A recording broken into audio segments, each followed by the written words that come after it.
Good afternoon all. Welcome to Balaji education point. ਜਿਵੇਂ ਕਿ ਤੁਹਾਨੂੰ ਸਭ ਨੂੰ ਪਤਾ ਹੀ ਹੈ ਕਿ ਬਾਲਾਜੀ ਐਜੂਕੇਸ਼ਨ ਪੁਆਇੰਟ ਕਰਨੀ ਤੋਂ ਕਮਰਸ ਲੈਕਚਰ ਜੋ ਗਵਰਨਮੈਂਟ ਕਰਨੀ ਤੋਂ ਅਨਾਉਂਸਮੈਂਟ ਕੀਤੀ ਗਈ ਸੀ, ਉਸਦੀ ਆਪਾਂ ਟੈਸਟ ਸੀਰੀਜ਼ ਸਟਾਰਟ ਕੀਤੀ ਗਈ ਸੀ, ਜਿਸ ਆਲਰੇਡੀ ਸਾਡੀ ਬਾਲਾਜੀ ਐਜੂਕੇਸ਼ਨ ਪੁਆਇੰਟ ਕਰਨੀ ਤੋਂ 2 ਵੀਡੀਓਜ਼ ਅਪਲੋਡ ਹੋ ਚੁੱਕੀਆਂ ਸੀ, ਜਿਸ ਦੇ ਵਿੱਚ ਸਿਰਫ ਇੱਕ ਜਰਨਲ ਫਾਰਮੈਟ ਦੇ ਬਾਰੇ ਦੱਸਿਆ ਗਿਆ ਸੀ। ਅਕਾਊਂਟੈਂਸੀ ਦੇ ਮਤਲਬ ਸਟਾਰਟਿੰਗ ਕਿੱਥੋਂ ਹੁੰਦੀ ਹੈ, ਬੇਸਿਕਸ ਪੁਆਇੰਟਸ ਕਿਹੜੇ ਸੋਲਵ ਕੀਤੇ ਜਾਂਦੇ ਨੇ। ਅੱਜ ਉਸਦਾ ਹੀ ਥੋੜਾ ਜਿਹਾ ਪਾਰਟ ਅੱਗੇ ਵਧਾਉਣ ਦੀ ਕੋਸ਼ਿਸ਼ ਕੀਤੀ ਗਈ ਹੈ, ਤੁਹਾਡੇ ਸਾਹਮਣੇ ਹੀ ਹੈ। ਜੋ ਸਾਡਾ ਮਿਲਦਾ ਜੁਲਦਾ ਪਾਰਟ ਹੈ ਤੁਹਾਡਾ ਆਪਣਾ ਪਾਰਟਨਰਸ਼ਿਪ ਦੇ ਅਕੋਰਡਿੰਗ। ਠੀਕ ਹੈ, ਪਾਰਟਨਰਸ਼ਿਪ ਦੇ ਅਕੋਰਡਿੰਗ ਗੱਲ ਕਰੀਏ ਤਾਂ ਇਹ ਤੁਹਾਨੂੰ ਦੋ ਕਰਨੀ ਤੋਂ ਤੁਹਾਡੀ ਹੈਲਪ ਕਰੇਗੀ। ਇੱਕ ਤਾਂ ਟੌਪਿਕ ਇਹਦੇ ਵਿੱਚ ਤੁਹਾਡਾ ਕੰਪਨੀ ਅਕਾਊਂਟਸ ਦਾ ਟੌਪਿਕ ਸੋਲਵ ਕੀਤਾ ਜਾਊਗਾ, ਕਿਉਂਕਿ ਸਿਲੇਬਸ ਦੇ ਅਕੋਰਡਿੰਗ ਕੰਪਨੀ ਅਕਾਊਂਟਸ ਵੀ ਕਹਿੰਦੇ ਆ ਇਹਨੂੰ, ਅਗਰ ਕਾਰਪੋਰੇਟ ਅਕਾਊਂਟ ਵੀ ਬੋਲਦੇ ਆ। ਠੀਕ ਹੈ, ਦੂਸਰਾ ਇਹ ਤੁਹਾਡੇ ਆਪਣੇ ਜੋ +2 ਦੀ ਅਕਾਊਂਟੈਂਸੀ ਹੈ, ਠੀਕ ਹੈ, ਜੋ ਸਾਡਾ ਸਾਰਾ ਦਾ ਸਾਰਾ ਫਾਰਮੈਟ ਪਾਰਟਨਰਸ਼ਿਪ ਉੱਤੇ ਚੱਲਦਾ ਹੈ, ਉਸ ਬੇਸ ਵੀ ਤੁਹਾਨੂੰ ਇਹ ਬੇਸਿਕ ਵਾਸਤੇ ਸਿਰਫ ਬੇਸਿਕ ਨੌਲੇਜ ਵਾਸਤੇ ਤੁਹਾਡੀ ਹੈਲਪਫੁਲ ਰਹੇਗੀ। ਠੀਕ ਹੈ, ਹੁਣ ਟੌਪਿਕ ਹੈ ਪਾਰਟਨਰਸ਼ਿਪ ਹੁੰਦੀ ਕੀ ਹੈ। ਠੀਕ ਹੈ, ਲਾਈਕ ਪਾਰਟਨਰਸ ਕੀ ਹੁੰਦੇ ਨੇ।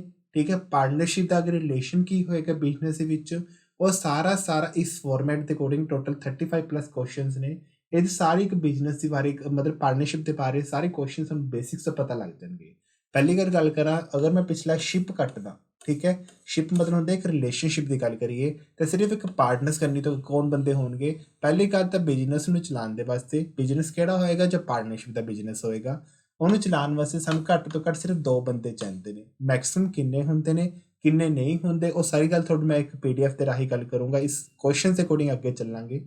ਠੀਕ ਹੈ, ਮਿਨੀਮਮ 2 ਬੰਦੇ ਚਾਹੀਦੇ ਨੇ ਜੋ ਆਪਣੇ ਇਸ ਬਿਜ਼ਨਸ ਦੇ ਵਿੱਚ ਪਾਰਟਨਰਸ਼ਿਪ ਦੇ ਬਿਜ਼ਨਸ ਦੇ ਵਿੱਚ ਆਪਣੇ ਬਿਜ਼ਨਸ ਨੂੰ ਕੀ ਕਰਨਗੇ, ਕੈਰੀ ਓਵਰ ਕਰਨਗੇ। ਆਈ ਮੀਨ ਟੂ ਸੇ ਕੈਪੀਟਲ ਜੋ ਵੀ ਇਨਵੈਸਟਮੈਂਟ ਕੀਤੀ ਜਾਊਗੀ ਪਾਰਟਨਰਸ ਦੁਆਰਾ, ਉਹ ਇਸ ਬਿਜ਼ਨਸ ਦੇ ਵਿੱਚ ਲਗਾਈ ਜਾਏਗੀ। ਠੀਕ ਹੈ, ਇਨਵੈਸਟ ਕੀਤੀ ਜਾਏਗੀ। ਦੈਨ ਉਸ ਤੋਂ ਬਾਅਦ ਜੋ ਵੀ ਪ੍ਰੋਫਿਟ ਲੋਸ ਹੋਏਗਾ ਉਹ ਇਹਨਾਂ 2 ਪਾਰਟਨਰ ਵਿੱਚ ਡਿਸਟ੍ਰੀਬਿਊਟ ਕਰ ਦਿੱਤਾ ਜਾਏਗਾ।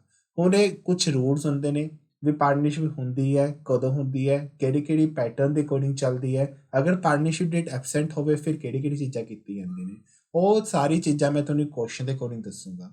ਉਸ ਤੋਂ ਬਾਅਦ ਅਗਰ 2 ਪਾਰਟਨਰਸ ਨੇ, ਲਾਈਕ ਅਗਰ ਥਰਡ ਬੰਦੇ ਨੇ ਇਸ 'ਚ ਐਂਟਰ ਲੈਣੀ ਹੋਵੇ, ਮਤਲਬ ਇਹ ਥਰਡ ਬੰਦੇ ਨੇ ਐਡਮਿਸ਼ਨ ਲੈਣੀ ਹੋਵੇ, ਤਾਂ ਪਹਿਲੇ 2 ਬੰਦੇ ਦੀ ਮਤਲਬ ਕਿ ਪਰਮਿਸ਼ਨ ਲਏਗਾ ਕਿ ਨਹੀਂ ਲਏਗਾ, ਔਰ ਥਰਡ ਬੰਦੇ ਨੂੰ ਆਉਣ ਵਾਸਤੇ ਕਿਹੜੀ ਚੀਜ਼ਾਂ ਰਿਕੁਆਇਰਮੈਂਟਸ ਚਾਹੀਦੀਆਂ ਜੋ ਪਾਰਟਨਰਸ਼ਿਪ ਦੇ ਵਿੱਚ ਉਹਨੂੰ ਐਡਮਿਸ਼ਨ ਦੇ ਸਕਦੇ ਨੇ ਪੁਰਾਣੇ ਬੰਦੇ। ਉਸ ਚੀਜ਼ ਦੀ ਆਪਾਂ ਗੱਲ ਕਰਾਂਗੇ। ਇਸ ਚੀਜ਼ ਨਾਲ ਇੱਕ ਕੁਐਸਚਨ ਦਾ ਡਿਟੇਲ ਦੇ ਵਿੱਚ ਗੱਲ ਕੀਤੀ ਜਾਊਗੀ। ਠੀਕ ਹੈ, ਲਾਈਕ ਅਗਰ ਫਿਰ ਵੀ ਕੋਈ ਕਿਸੇ ਬੰਦੇ ਨੂੰ ਫਿਰ ਵੀ ਕੋਈ ਡਾਊਟ ਹੈਗਾ ਕਿਸੇ ਸਟੂਡੈਂਟਸ ਨੂੰ, ਤਾਂ ਇਸ ਨੰਬਰ ਦੇ ਉੱਤੇ ਆਪਣੇ ਆਪ ਨੂੰ ਕੋਈ ਵੀ ਡਾਊਟ ਕਲੀਅਰ ਕਰ ਸਕਦਾ ਹੈ। The contact number is 9646810103। ਠੀਕ ਹੈ ਜੀ, ਇਹ ਧਿਆਨ ਰੱਖਣਾ ਕੰਟੈਕਟ ਨੰਬਰ ਹੈ। ਵੈਸੇ ਡਿਸਕ੍ਰਿਪਸ਼ਨ ਬਾਕਸ ਦੇ ਨੀਚੇ WhatsApp ਗਰੁੱਪ ਬਣਿਆ ਹੋਇਆ ਕਮਰਸ ਵਾਲੇ ਦਾ, ਉਹ ਫ੍ਰੀ ਗਰੁੱਪ ਹੈ, ਕੋਈ ਪੇਡ ਗਰੁੱਪ ਨਹੀਂ ਹੈ, ਤਾਂ ਕਿ ਬੱਚੇ ਦੀ ਕੋਈ ਵੀ ਅਗਰ ਕਲੈਰੀਫਿਕੇਸ਼ਨ ਹੈ, ਕੋਈ ਵੀ ਡਾਊਟ ਹੈ, ਉਸ ਨੂੰ ਕਲੀਅਰ ਕਰ ਦਿੱਤਾ ਜਾਏਗਾ। ਠੀਕ ਹੈ ਜੀ, ਨੈਕਸਟ ਕੁਐਸਚਨ ਨੰਬਰ ਫਸਟ ਹੈ। ਕੁਐਸਚਨ ਨੰਬਰ ਫਸਟ ਕਹਿੰਦਾ ਕੀ ਹੈ, ਪਾਰਟਨਰਸ਼ਿਪ ਇਜ਼ ਰਿਲੇਸ਼ਨ ਬਿਟਵੀਨ। ਹੁਣ ਤੁਹਾਡੇ ਸਾਹਮਣੇ ਅਗਰ ਮੈਂ ਗੱਲ ਕਰਾਂ ਤਾਂ ਟੌਪਿਕ ਚੱਲ ਰਿਹਾ ਸਾਡਾ ਪਾਰਟਨਰਸ਼ਿਪ ਦਾ, ਤਾਂ ਪਾਰਟਨਰਸ਼ਿਪ ਦੇ ਦੌਰਾਨ ਠੀਕ ਹੈ ਇਹ ਸਾਰੀ ਡੈਫੀਨੇਸ਼ਨ ਵੀ ਬਣ ਜਾਏਗੀ। ਇੱਕ partnership is a relation between, relation ਹੁੰਦਾ ਇੱਕ ਤਰ੍ਹਾਂ ਦਾ ਰਿਸ਼ਤਾ ਹੋਣਾ, ਕਿੰਨਾ ਵਿਚਕਾਰ, ਪਾਰਟਨਰਸ ਵਿਚਕਾਰ ਰਿਸ਼ਤਾ ਹੋਣਾ, who have agree to share the profit, ਜਿਹਦੇ ਵਿੱਚ ਕੋਈ ਵੀ ਪ੍ਰੋਫਿਟ ਵੀ ਹੋ ਸਕਦਾ ਹੈ ਜਾਂ ਈਵਨ ਕਿ ਕੋਈ ਵੀ ਲੋਸ ਵੀ ਹੋ ਸਕਦਾ ਹੈ, ਜਿਹਦੇ ਵਿੱਚ 2 ਪਾਰਟਨਰਸ ਪ੍ਰੋਫਿਟ ਜਾਂ ਲੋਸ ਨੂੰ ਸ਼ੇਅਰ ਕਰਨ ਵਾਸਤੇ ਐਗਰੀ ਹੁੰਦੇ ਨੇ।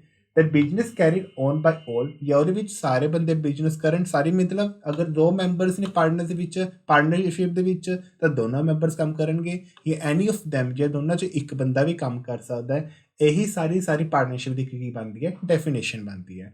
ਦਿਸ ਪਾਰਟਨਰਸ਼ਿਪ ਇਜ਼ ਗਿਵਨ ਦਾ definition given by which one. ਠੀਕ ਹੈ, ਇਹ ਡੈਫੀਨੇਸ਼ਨ ਕਿੰਨਾ ਦੁਆਰਾ ਦਿੱਤੀ ਗਈ ਸੀ। ਪਹਿਲੀ ਗੱਲ ਤਾਂ ਜਦੋਂ ਸਟਾਰਟਿੰਗ ਕਰਦੇ ਇੱਕ ਟੌਪਿਕ ਦੀ, ਤਾਂ ਅਸੀਂ ਪਾਰਟਨਰਸ਼ਿਪ ਜਿਹੜੀ ਹੈਗੀ ਇੱਕ ਐਕਟ ਦੇ ਅਕੋਰਡਿੰਗ ਬਣਦੀ ਹੈ। ਠੀਕ ਹੈ, ਪਾਰਟਨਰਸ਼ਿਪ ਇੱਕ ਐਕਟ ਦੇ ਅਕੋਰਡਿੰਗ ਬਣਦੀ ਹੈ। ਸਭ ਤੋਂ ਪਹਿਲਾਂ ਪਾਰਟਨਰਸ਼ਿਪ ਆਉਂਦੀ ਕਿਹਦੇ ਅੰਡਰ ਹੈ, ਕੰਪਨੀ ਦੇ ਅਕੋਰਡਿੰਗ ਆਉਂਦੀ ਹੈ। ਕੰਪਨੀ ਐਕਟ ਬਣਿਆ ਸੀ ਸਾਡਾ ਪਹਿਲਾਂ 1956 ਦੇ ਵਿੱਚ। ਠੀਕ ਹੈ ਜੀ, ਜੋ ਬਾਅਦ ਵਿੱਚ ਅਮੈਂਡਮੈਂਟ ਹੋ ਕੇ ਕਿੰਨਾ ਹੋ ਗਿਆ 2013 ਦੇ ਵਿੱਚ। ਹੁਣ ਅਗਰ ਮੈਂ ਗੱਲ ਕਰਾਂ ਪਾਰਟਨਰਸ਼ਿਪ ਐਕਟ ਦੀ, ਤਾਂ ਪਾਰਟਨਰਸ਼ਿਪ ਐਕਟ ਕਿਹਦੇ ਅਕੋਰਡਿੰਗ ਚੱਲਿਆ ਸੀ, ਇੰਡੀਅਨ ਪਾਰਟਨਰਸ਼ਿਪ 1932 ਦੇ ਅਕੋਰਡਿੰਗ ਹੋਇਆ ਸੀ। ਤਾਂ ਦੇਖੋ ਹੁਣ ਕੁਐਸਚਨ ਦੇ ਅਕੋਰਡਿੰਗ ਆਪਸ਼ਨ ਕੀ ਬਣਦੀ ਹੈ। ਫਸਟ ਆਪਸ਼ਨ ਬਣਦੀ ਹੈ ਲੁਕਾ ਪੈਸੋਲੀਓ, ਸੈਕਿੰਡ ਆਪਸ਼ਨ ਬਣਦੀ ਹੈ ਇੰਡੀਅਨ ਚਾਰਟਰਡ ਅਕਾਊਂਟ, ਥਰਡ ਬਣਦੀ ਤੁਹਾਡੀ ਆਪਣੀ ਇੰਡੀਅਨ ਪਾਰਟਨਰਸ਼ਿਪ ਐਕਟ 1932, ਜੋ ਸਾਡਾ ਆਪਣਾ ਆਨਸਰ ਸੀਗਾ। ਇੰਡੀਅਨ ਪਾਰਟਨਰਸ਼ਿਪ ਐਕਟ 1932 ਦੇ ਅਕੋਰਡਿੰਗ ਇਨਫੋਰਸ ਹੋਈ ਸੀ। ਆਈ ਮੀਨ ਟੂ ਸੇ ਇਹਦੇ ਅੰਡਰ ਉਹ ਕੀ ਕੀਤਾ ਗਿਆ ਸੀ, ਉਹਨਾਂ ਨੂੰ ਲਗਾਇਆ ਗਿਆ ਸੀ, ਇੰਪਲੀਮੈਂਟ ਕੀਤਾ ਗਿਆ ਸੀ। Question number second, in order to constitute a partnership firm, ਕਹਿੰਦਾ ਅਗਰ ਤੁਹਾਡੇ ਪਾਰਟਨਰਸ਼ਿਪ ਨੂੰ ਸਟਾਰਟ ਕਰਨਾ ਹੈ ਜਾਂ ਫਿਰ ਪਾਰਟਨਰਸ਼ਿਪ ਦੇ ਵਿੱਚ ਤੁਸੀਂ ਪਾਰਟਨਰਸ ਨੂੰ ਐਡ ਕਰਨਾ ਚਾਹੁੰਦੇ ਹੋ ਤਾਂ ਰੂਲਸ ਅਕੋਰਡਿੰਗ ਐਜ਼ ਪਰ ਦ ਪਾਰਟਨਰਸ਼ਿਪ ਐਕਟ 1932 ਦੇ ਅਕੋਰਡਿੰਗ ਤਾਂ ਰੂਲ ਕੀ ਬਣਦਾ ਹੈ ਦ ਮਿਨੀਮਮ ਪਰਸਨਸ ਆਰ ਤਾਂ ਘੱਟ ਤੋਂ ਘੱਟ ਕਿੰਨੇ ਬੰਦੇ ਚਾਹੁੰਦੇ ਨੇ ਓਬਵੀਅਸ ਇਕੱਲਾ ਬੰਦਾ ਤਾਂ ਪਾਰਟਨਰਸ਼ਿਪ ਨੂੰ ਨਹੀਂ ਚਲਾ ਸਕਦਾ ਅਗਰ ਸਿੰਗਲ ਪਰਸਨ ਹੈ ਦੈਟਸ ਕੋਲ ਸੋਲ ਪ੍ਰੋਪਰਾਈਟਰਸ਼ਿਪ ਉਹ ਸਾਡੇ ਵਾਸਤੇ ਕਦੀ ਡੈਫੀਨੇਸ਼ਨ ਹੋਏਗੀ ਸੋਲ ਪ੍ਰੋਪਰਾਈਟਰਸ਼ਿਪ ਦੀ ਲੇਕਿਨ ਅਗਰ ਅਸੀਂ ਪਾਰਟਨਰਸ਼ਿਪ ਫਰਮ ਦੀ ਗੱਲ ਕਰੀਏ ਤਾਂ ਉਹਦੇ ਵਿੱਚ ਜੋ ਮਿਨੀਮਮ ਬੰਦੇ ਹੁੰਦੇ ਨੇ ਕਿੰਨੇ ਹੁੰਦੇ ਨੇ ਕੈਂਡੀਡੇਟ ਜਾਂ ਪਾਰਟਨਰਸ ਕਿੰਨੇ ਹੁੰਦੇ ਨੇ 2 ਹੀ ਕੈਂਡੀਡੇਟਸ ਹੁੰਦੇ ਨੇ ਠੀਕ ਹੈ ਜੀ ਕੁਐਸਚਨ ਨੰਬਰ 3 ਦੀ maximum number of the partnership in the case of firm ਹੁਣ ਇੱਥੇ ਗੱਲ ਕੀਤੀ ਹੈ ਫਰਮ ਦੀ ਕਾਹਦੀ ਗੱਲ ਕੀਤੀ ਹੈ ਇੱਕ ਫਰਮ ਦੀ ਫਰਮ ਮਤਲਬ ਹੁੰਦਾ ਹੈ ਬੈਂਕਿੰਗ ਫਰਮ ਦੀ ਗੱਲ ਕੀਤੀ ਗਈ ਹੈ ਤਾਂ maximum member या number in the partnership is in the case of engage in banking system अगर बैंकिंग ਦੀ ਗੱਲ ਕੀਤੀ ਜਾਵੇ ਤਾਂ ਉਹਦੇ ਵਿੱਚ ਮੈਕਸਿਮਮ ਦੀ ਗੱਲ ਕੀਤੀ ਗਈ ਹੈ ਮਿਨੀਮਮ ਤਾਂ ਉਹੀ ਦੋ ਚੱਲਣਗੇ ਠੀਕ ਹੈ ਤਾਂ ਮੈਕਸਿਮਮ ਦੀ ਗੱਲ ਕੀਤੀ ਗਈ ਹੈ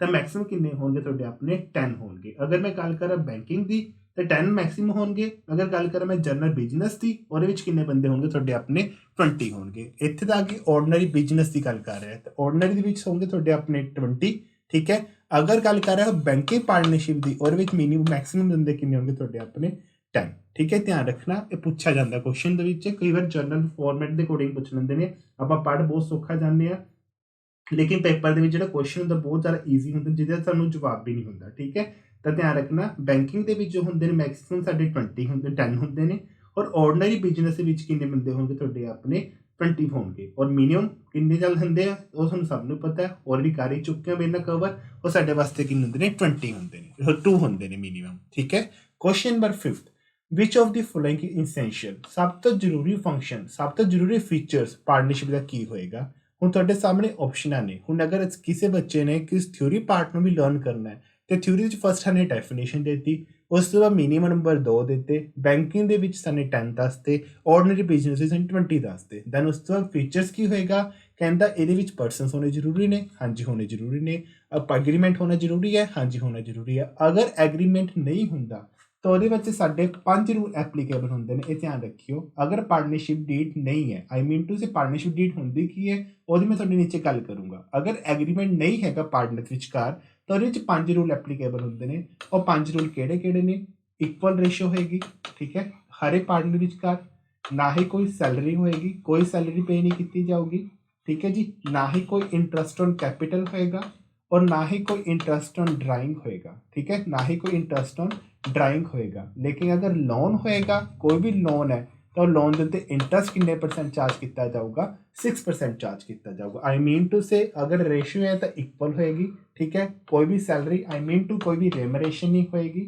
ठीक है कोई भी रेमरेशन नहीं दी जाएगी ना ही कोई इंटरेस्ट ऑन डीड ड्राइंग लगेगी ना ही इंटरेस्ट ऑन कैपिटल है अगर किसी फर्म ਨੂੰ ਲੋਨ ਦਿੱਤਾ ਗਿਆ ਸੀ ਪਾਰਟਨਰਸ਼ਿਪ ਕਰਨੀ ਤੋਂ ਤਾਂ ਉਹਤੇ ਕਿੰਨੇ % ਦਿੱਤਾ ਜਾਊਗਾ 6% in the case of when the partnership is deed is absent from the partnership ਜੋ partnership deed absent ਹੁੰਦੀ ਹੈ ਅਦਰਵਾਈਜ਼ ਅਗਰ ਪਾਰਟਨਰਸ਼ਿਪ ਡੀਡ ਕਰਨੀ ਹੈ ਤਾਂ ਹਰੇਕ ਪਾਰਟਨਰ ਵਿਚਕਾਰ ਜਾਂ ਪਾਰਟਨਰਸ਼ਿਪ ਵਿੱਚ ਹਰੇਕ ਬੰਦੇ ਵਿਚਕਾਰ ਕੀ ਹੋਣਾ ਚਾਹੀਦਾ ਐਗਰੀਮੈਂਟ ਹੋਣਾ ਜ਼ਰੂਰੀ ਹੈ ਅਗਰ ਐਗਰੀਮੈਂਟ ਨਹੀਂ ਹੈ ਤਾਂ ਇਨ ਕੇਸ ਕੱਲ ਅਗਰ ਫਿਊਚਰ ਦੇ ਵਿੱਚ ਕੋਈ ਲੜਾਈ ਝਗੜਾ ਵੀ ਪਾਰਟਨਰ ਵਿਚਕਾਰ ਹੋ ਜਾਂਦਾ ਹੈ ਤਾਂ ਓਬਵੀਅਸ ਉੱਥੇ ਆਰਬਿਟਰੇਟਰ ਹੁੰਦਾ ਹੈ ਜੋ ਬਿਜ਼ਨਸ ਦੇ ਵਿੱਚ ਪਾਰਟਨਰਸ਼ਿਪ ਜੋ ਕਰਵਾਊਗਾ ਡਿਸਪਿਊਟ ਨੂੰ ਸੌਰਟ ਆਊਟ ਕਰਵਾਊਗਾ ਤਾਂ ਕੌਣ ਹੁੰਦੀ ਹੈ ਕੋਰਟ ਹੁੰਦੀ ਹੈ ਕੋਰਟ ਹਮੇਸ਼ਾ ਕੀ ਮੰਗਦੀ ਹੈ ਤੁਹਾਡੇ ਵਾਸਤੇ ਰਿਟਨ ਐਗਰੀਮੈਂਟ ਮੰਗੂਗੀ ਕਿਉਂਕਿ ਕਾਰਨ ਇਹੀ ਹੈ ਅਗਰ ਰਿਟਨ ਡਾਕੂਮੈਂਟ ਨਹੀਂ ਹੋਣਗੇ ਤਾਂ ਓਬਵੀਅਸ ਉਸ ਨੂੰ ਕੋਰਟ ਵੀ ਸੋਲਵ ਨਹੀਂ ਕਰ ਸਕਦਾ ਤਾਂ ਇਟ ਮੀਨ ਕਿ ਕਹਿ ਸਕਦੇ ਹਾਂ ਜਿਹੜਾ ਐਗਰੀਮੈਂਟ ਹੋਣਾ ਚਾਹੀਦਾ ਔਰ ਰਿਟਨਲੀ ਵੈਸੇ ਰਿਟਨ ਬੇਸ ਤੇ ਤਾਂ ਬੈਟਰ ਹੈ ओरल भी हो सकता है लेकिन एग्रीमेंट होना जरूरी है सी पॉइंट की है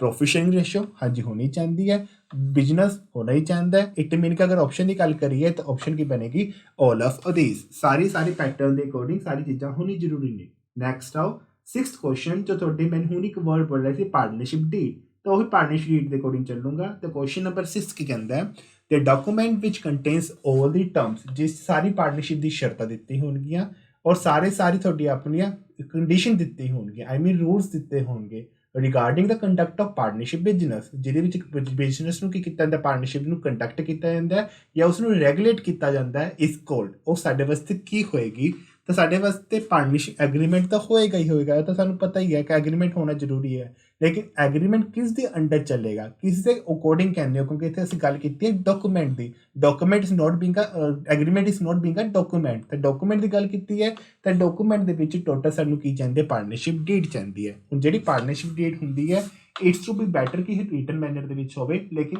ਅਗਰ ਰਿਟਨ ਨਹੀਂ ਹੈਗੀ ਤਾਂ ਓਰਲ ਵੀ ਹੋ ਸਕਦੀ ਹੈ। ਲੇਕਿਨ ਅਗਰ ਡਿਸਪਿਊਟ ਹੁੰਦਾ ਤਾਂ ਉਹਦੇ ਵਿੱਚ ਓਰਲ ਵੀ ਬੈਨੀਫਿਟ ਨਹੀਂ ਦੇ ਸਕਦੀ। ਕੀ ਬੈਨੀਫਿਟ ਦੇਊਗੀ, ਪਾਰਟਨਰਸ਼ਿਪ ਡੀਡ ਤੁਹਾਡੀ ਕੀ ਹੋਣੀ ਚਾਹੀਦੀ ਹੈ, ਰਿਟਨ ਹੋਣੀ ਜ਼ਰੂਰੀ ਹੈ। It's to be better it been a written manner. ਠੀਕ ਹੈ ਜੀ। Next question number 7, current account of the partner should be open. ਹੁਣ ਦੇਖੋ ਤੁਹਾਡੇ ਸਾਹਮਣੇ ਇਹ ਗੱਲ ਕੀਤੀ ਹੈ ਕਰੰਟ ਅਕਾਊਂਟ ਦੀ। ਹੁਣ ਅਗਰ ਮੈਂ ਗੱਲ ਕਰਾਂ ਤੁਹਾਡੇ ਨਾਲ ਤਾਂ ਓਬਵੀਅਸ ਅਗਰ ਕਿਸੇ ਨੇ ਪਾਰਟਨਰਸ਼ਿਪ ਡੀਡ ਕਰਨੀ ਹੈ ਤਾਂ ਪਾਰਟਨਰਸ਼ਿਪ ਡੀਡ ਦੇ ਵਿੱਚ ਹਰੇਕ ਬੰਦਾ ਆਪਣੇ ਆਪਣੇ ਕੈਪੀਟਲ ਲੈ ਕੇ ਆਊਗਾ, ਤਾਂ ਕੈਪੀਟਲ ਲੈ ਕੇ ਆਊਗਾ। ਤੇ ਜਿਹੜੀ ਸਾਡੀ ਕੈਪੀਟਲ ਅਕਾਊਂਟ ਹੁੰਦਾ ਪਾਰਟਨਰਸ਼ਿਪ ਡੀਡ ਦੇ ਵਿੱਚ, ਪਾਰਟਨਰਸ਼ਿਪ ਦੇ ਵਿੱਚ ਉਹ ਦੋ ਫਾਰਮ ਦਾ ਹੁੰਦਾ, ਤੁਹਾਨੂੰ ਸਭ ਨੂੰ ਪਤਾ। ਇੱਕ ਹੁੰਦਾ ਸਾਡੇ ਵਾਸਤੇ ਫਿਕਸਡ ਕੈਪੀਟਲ ਅਕਾਊਂਟ, ਠੀਕ ਹੈ ਜੀ। ਇੱਕ ਸਾਡੇ ਵਾਸਤੇ ਹੁੰਦਾ ਫਲੈਕਚੁਏਟਿੰਗ ਕੈਪੀਟਲ ਅਕਾਊਂਟ, ਫਲੈਕਚੁਏਟਿੰਗ ਕੈਪੀਟਲ ਅਕਾਊਂਟ। ਹੁਣ ਜਿਹੜਾ ਫਿਕਸਡ ਕੈਪੀਟਲ ਅਕਾਊਂਟ ਹੁੰਦਾ ਇਹਦੇ ਅੰਡਰ ਅਸੀਂ ਕਰੰਟ ਅਕਾਊਂਟ ਓਪਨ ਕਰਦੇ ਹਾਂ, ਬਟ ਫਲੈਕਚੁਏਟਿੰਗ ਅਕਾਊਂਟ ਦੇ ਅੰਦਰ ਅਸੀਂ ਕਰੰਟ ਅਕਾਊਂਟ ਕਦੇ ਵੀ ਓਪਨ ਨਹੀਂ ਕਰਦੇ। ਜਿਹੜੀ ਇਹਨਾਂ ਦੋਨਾਂ ਦੀ ਐਂਟਰੀਜ਼ ਹੁੰਦੀਆਂ ਨੇ, ਚਾਹੇ ਉਹ ਡੈਬਿਟ ਸਾਈਡ ਤੇ ਨੇ ਚਾਹੇ ਉਹ ਕ੍ਰੈਡਿਟ ਸਾਈਡਸ ਤੇ ਨੇ, ਇਹ ਦੋਨੋਂ ਦੀ ਐਂਟਰੀਆਂ ਫਲੈਕਚੁਏਟਿੰਗ ਕੈਪੀਟਲ ਅਕਾਊਂਟ ਦੇ ਵਿੱਚ ਕੀ ਹੁੰਦੀਆਂ ਨੇ, ਇੱਕ ਹੋ ਜਾਂਦੇ, ਸੇਮ ਹੋ ਜਾਂਦੇ। ਕਾਰਨ ਕੀ ਹੈ, ਕਿਉਂਕਿ ਓਬਵੀਅਸ ਕਰੰਟ ਅਕਾਊਂਟ ਨਹੀਂ ਮੈਂਸ਼ਨ ਕੀਤਾ ਜਾਂਦਾ ਫਲੈਕਚੁਏਟਿੰਗ ਅਕਾਊਂਟ ਦੇ ਵਿੱਚ, ਲੇਕਿਨ ਫਿਕਸਡ ਕੈਪੀਟਲ ਅਕਾਊਂਟ ਦੇ ਵਿੱਚ ਕਰੰਟ ਅਕਾਊਂਟ ਕੀ ਕੀਤਾ ਜਾਂਦਾ, ਓਪਨ ਕੀਤਾ ਜਾਂਦਾ। ਲੇਕਿਨ ਹੁਣ ਕੁਐਸਚਨ ਦੇਖੋ ਕੀ ਕਹਿੰਦਾ ਹੈ, ਦੀ current account of the partner should be open. Current account open ਕੀਤਾ ਜਾਏਗਾ ਪਾਰਟਨਰਸ ਦਾ ਵੈਨ ਦੀ ਕੈਪੀਟਲ ਆਰ, ਜੋ ਕੈਪੀਟਲ ਕੀ ਹੋਏਗੀ, ਓਬਵੀਅਸ ਜੋ ਕੈਪੀਟਲ ਸਾਡੀ ਕੀ ਹੋਏਗੀ, ਫਿਕਸਡ ਹੋਏਗੀ। ਕਿਉਂਕਿ ਹੁਣੀ ਮੈਂ ਤੁਹਾਨੂੰ ਦੱਸ ਕੇ ਚੁੱਕਿਆ। ਤਾਂ ਫਸਟ ਆਪਸ਼ਨ ਕੀ ਕਹਿੰਦੀ ਹੈ, ਫਲੈਕਚੁਏਟਿੰਗ। ਬੀ ਆਪਸ਼ਨ ਕੀ ਹੈ ਸਾਡੀ ਫਿਕਸਡ। ਹੁਣ ਜਿਵੇਂ ਕਿ ਮੇਰਾ ਆਨਸਰ ਓਬਵੀਅਸਲੀ ਫਿਲਿੰਗਸ ਬਲੈਂਕ ਦੇ ਵਿੱਚ ਉਹਨੇ ਫਿਕਸਡ ਫਿਲ ਕੀਤਾ ਹੈ, ਤਾਂ ਆਨਸਰ ਵੀ ਕੀ ਹੋਏਗਾ ਸਾਡਾ, ਫਿਕਸਡ ਹੀ ਹੋਏਗਾ।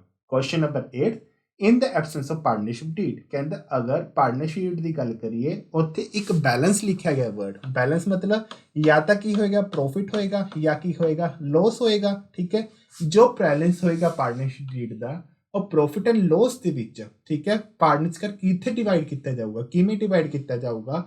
ਤਾਂ ਆਪਸ਼ਨ ਕੀ ਕਹਿੰਦੀ ਪਈ ਹੈ, ਪ੍ਰੋਫਿਟ ਇਨ ਦਾ ਕੈਪੀਟਲ ਰੇਸ਼ੀਓ। ਵੀ ਜਿਹੜਾ ਪ੍ਰੋਫਿਟ ਹੋਏਗਾ ਉਹਨਾਂ ਦੀ ਕੈਪੀਟਲ ਰੇਸ਼ੀਓ ਡਿਸਟ੍ਰੀਬਿਊਟ ਕੀਤਾ ਜਾਏਗਾ।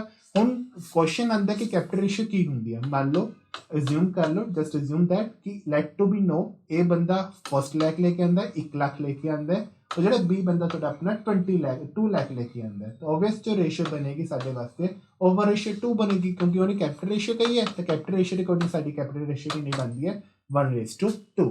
ਤਾਂ ਹੁਣ ਦੇਖੋ ਕੁਐਸਚਨ ਦੇ ਅਕੋਰਡਿੰਗ ਜੋ ਬੈਲੈਂਸ ਹੈ ਪਾਰਟਨਰਸ਼ਿਪ ਡੀਡ ਦੇ ਅਕੋਰਡਿੰਗ, ਪ੍ਰੋਫਿਟ ਲੋਸ ਕਾਊਂਟ ਕੀ ਕੀਤਾ ਜਾਏਗਾ, ਇਕੁਅਲ ਕੀਤਾ ਜਾਏਗਾ, ਕੈਪੀਟਲ ਰੇਸ਼ੀਓ ਚ ਕੀਤਾ ਜਾਏਗਾ, ਬੋਥ ਏ ਐਂਡ ਬੀ ਹੈ, ਨਨ ਆਫ ਥੀਸ ਹੈ।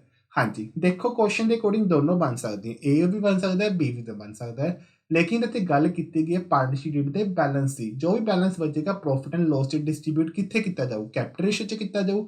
ਕੈਪੀਟਲ ਰੇਸ਼ੀਓ ਤੱਕ ਉਹ ਤੱਕ ਡਿਸਟ੍ਰੀਬਿਊਟ ਨਹੀਂ ਕਰ ਸਕਦੇ ਜਦੋਂ ਤੱਕ ਬੁੱਕ ਦੇ ਵਿੱਚ ਮੈਂਸ਼ਨ ਨਾ ਹੋਵੇ। ਤਾਂ ਇਟ ਮੀਨ ਕਿ ਅਸੀਂ ਮੰਨ ਕੇ ਚੱਲਾਂਗੇ ਵੈਨ ਦਾ ਪਾਰਟਨਰਸ਼ਿਪ ਡੇਟ, ਤਾਂ ਧਿਆਨ ਰੱਖਣਾ ਬੋਰਡ ਰਿਪੀਟ ਕਰ ਰਿਹਾ, when the in the partnership date when the no ratio is to be given, जो कोई भी रेशियो गिवन नहीं होंगी between the partners, that profit and loss are divided into the equal ratio। तो ਅਸੀਂ equal ratio distribute ਕਰਾਂਗੇ, एक case है, ध्यान रखना। ठीक है बेटे। नेक्स्ट आओ क्वेश्चन नंबर 9। क्वेश्चन नंबर 9 ਦੇ ਵਿੱਚ ਕੀ ਕਹਿੰਦਾ ਹੈ, when the partner gives some loan to firm। ਹੁਣ ਦੇਖੋ ਅਗਰ ਪਾਰਟਨਰ ਹੈ ਕੋਈ, ਪਾਰਟਨਰ ਅਗਰ ਫਰਮ ਨੂੰ ਲੋਨ ਦਿੰਦਾ ਹੈ, ਠੀਕ ਹੈ, ਤਾਂ ਓਬਵੀਅਸ ਉਹ ਇੰਟਰਸਟ ਚਾਰਜ ਕਰੇਗਾ, ਪਾਰਟਨਰਸ ਇੰਟਰਸਟ ਲਏਗਾ ਹੀ ਲਏਗਾ।